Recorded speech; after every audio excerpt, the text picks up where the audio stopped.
Okay, before we get into the project itself, I'd like to introduce you to two people. The first individual that I'd like you to meet is named Miss Smith. Miss Smith is 73 years old and retired back in 1985 from a clerical job. And she's a well-groomed woman and was able to live on her own after several years after her husband had passed away.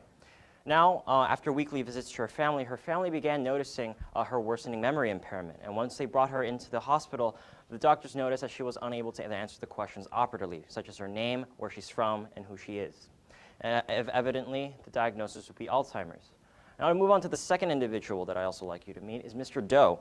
Mr. Doe is 72 years old, and he collapsed at home while eating dinner with his daughter. And what was noticed was that he had impaired speech and right side hemiplegia, or in other words, the right side of the body doesn't function properly. And furthermore, his vitals, once admitted into the ER, included hypertension and a fluttery chest, and the diagnosis would have evidently be ischemic stroke. Now, these two cases are classical cases of Alzheimer's and stroke, and aside from the circumstances. And there are other neurodegenerative diseases as well, such as Huntington's, Parkinson's, etc. And it affects millions of lives today and cuts an average about 10 to 20 years off the average life expectancy. And medicine today, unfortunately, doesn't have effective medical treatments for these diseases, and it often leads to permanent damage upon the patient. Furthermore, the quality of life for the patient is extremely low, and current treatment simply prolongs the life of the patient. And so what we did in the science community was notice that there's much promise in stem cell research, as stem cell application can regenerate and heal these seemingly uncurable ailments. And so what we wanted to do was create a guideline that will allow us to transition from experimentation in the lab to hospitals. And so what we had to do was condense large amounts of text and data, as there are thousands of studies going on with stem cell research, whether it is upcoming, current, or completed. And so a question we had to answer was, how can cell treatment be more effective to save more lives? And so we had to create this preliminary guideline in order to implement, and hopefully implement, a pathway to begin effectual stem cell treatment, to really begin saving lives. And so the first obstacle that we had to face was, how can large amounts of papers be condensed? Well, we looked at two main databases, PubMed and Web of Knowledge. And so in order to navigate through all of these and really visualize the current trends, what we did was use word searches and visualize these through word clouds after conducting 7 different searches. As you can see here, by the 7th search, overall there's not one particular word that is necessarily larger or more frequent than comparison to the first search. And so that was because we took different categories of biomedical trends into consideration, whether it's GABAergic, glutamatergic, inhibitory, excitatory, and other concepts of biomedical research.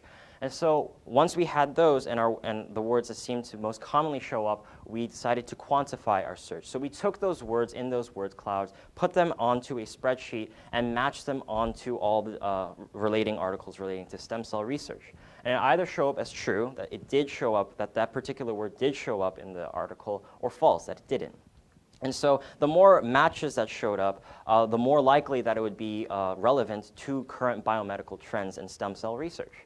And of course, we had to consider the different lengths of different papers as well. So we more focused on a percentage of different words, as some papers are longer than others. And so this was our first search, and mainly focused on 2 categories, disease names and cell or anatomical body parts. And this is the first search that we conducted. As you can see, with spinal cord and brain being the most commonly used words amongst these studies.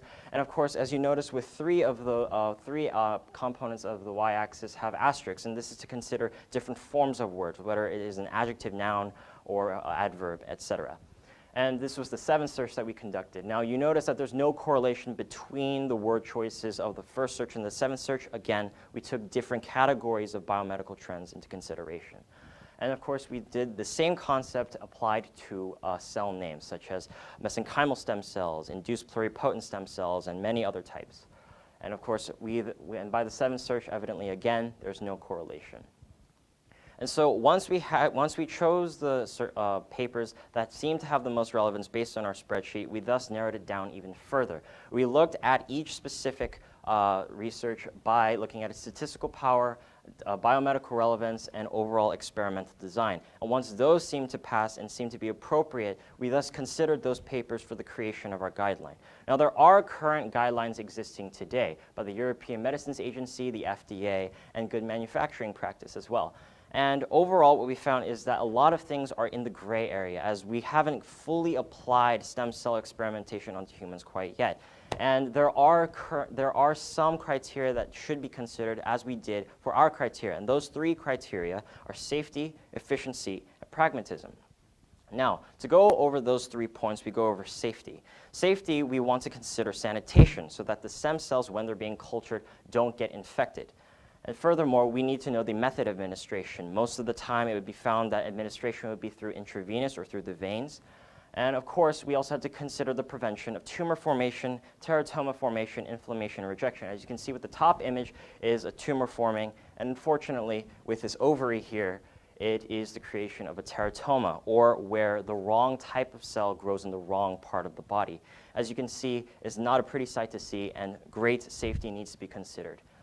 Furthermore, with efficiency, we need to be able to see clear progress working with these stem cell applications. If not, it could just simply be taken as a Band-Aid, much like current treatment today. It only covers up the disease and symptoms, but not the disease itself. And so we need to determine the appropriate dosage. How many thousands or perhaps even millions of cells should be administered? And of course, the timing of administration is fairly tricky as well. With strokes nowadays, the sooner the better. But however, that's not necessarily the case with other conditions, such as spinal cord injuries, because it's been found that regeneration of neurons won't commence until degeneration has been complete. As to why, it is currently unknown. And of course, with more long-term diseases such as Alzheimer's, the timing of administration is still yet to be determined. And to create a criteria overall guideline with this will be very difficult. And of course, there needs to be substantial recovery. It has been proven that stem cells can do this, as you can see here with the burn victim up there. But of course, there is varying results with the brain scan, as you see below. And another thing that we have to consider is a risk-benefit ratio as to who will be able to receive these treatments, for the present, of course. And now we move on to pragmatism, our third point. There are a limited number of clinical trials today. However, it is growing. But of course, the application and transition from preclinical trials, which mostly focus on rodents, to clinical trials, which will finally apply to humans, is fairly difficult and unknown to be applied. Furthermore, there are many studies that remain vague in detail. Many studies claim that they observe improved motor function or improved cognitive function.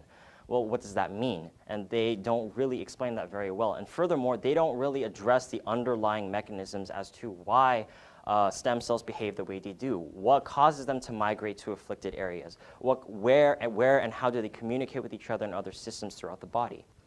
And of course, another huge ethical concern that will be rising is who qualifies for stem cell research. Let's say there is a breakthrough through stem cell research. Well, who will be able to receive this, and how expensive will it become? And of course, perhaps someone in the late stage, Alzheimer's or Parkinson's, will be able to qualify this versus someone who's early onset. And there is also the consideration of most of these neurodegenerative diseases affecting older people. So is it worth it to apply these sort of treatments to the elderly? And so we move on to our conclusions.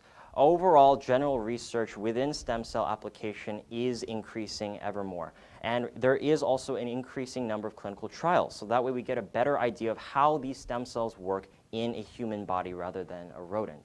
And of course, there still remains the big, large ethical question of who should or should not benefit for stem cell treatment. And this goes back all the way back to the two patients that I introduced you in the beginning of this presentation, Ms. Smith and Mr. Doe. Do they deserve and do they qualify to have these stem cell treatments? Should their lives be saved, and should their quality of life be restored? And that is a big question that needs to be addressed. Throughout these past 6 weeks, I want to thank my mentor, Delaney Staff, for really allowing me to take the reins and really just explore overall the field of stem cells. I'd also like to thank Dr. Adele Doyle, unfortunately, who could not be here today, for allowing us to use her facilities and resources. I also like to thank Dr. Lena Kim for her tireless support for all of us and all our projects. And of course, Summer Discovery for their hospitality, and of course, friends and family, such as my RC group and George, and of course, my family, and without them, I would not be here today. Thank you.